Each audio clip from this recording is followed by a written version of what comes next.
Brian, can you tell us a little bit about the new club, Toronto Wolfpack, and why you're involved? I can. An exciting opportunity over a beer initially down in London with Adam Fogarty, who's a lifelong friend of mine.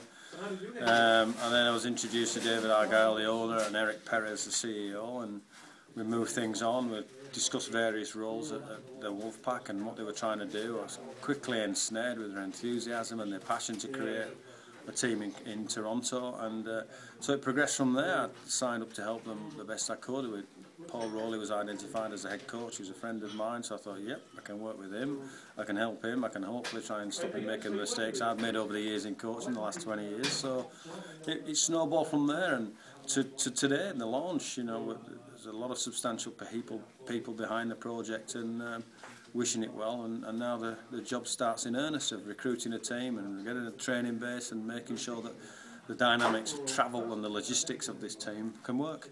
Obviously it's a big project, and in the past Rugby League hasn't expanded particularly well.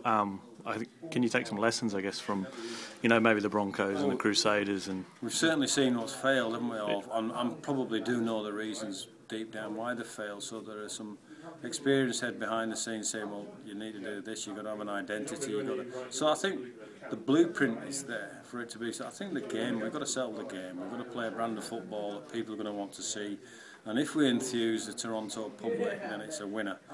So that's our job. All the things that go with that, the element of development and the element of exposure and that element of having local interest in the team, has got to be achieved as well. But I think first and foremost, if we can have some success and win a few games of footy, I think people will follow us. And obviously the transatlantic travel is a new thing, but we've seen it in other competitions. You see it in Super Rugby, South Africans going to New Zealand and Japan and Argentina now. Yeah. Do you think that'll be an issue when you've got part-time players in League One? Or yeah, it's likely to be an issue for everybody, but if you're a part-time player for a League One team, and you're going to take a couple of days off to go to Toronto, it's beautiful.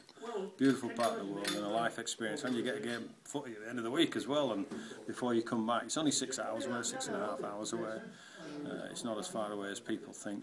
It's going to be well researched. The research is out there from things like Super Rugby and the element of travel that you need and how much rest you need, etc., etc. So whilst it's a challenge, it's so exciting and it's something new, and it was important I tried to be involved in it from the start.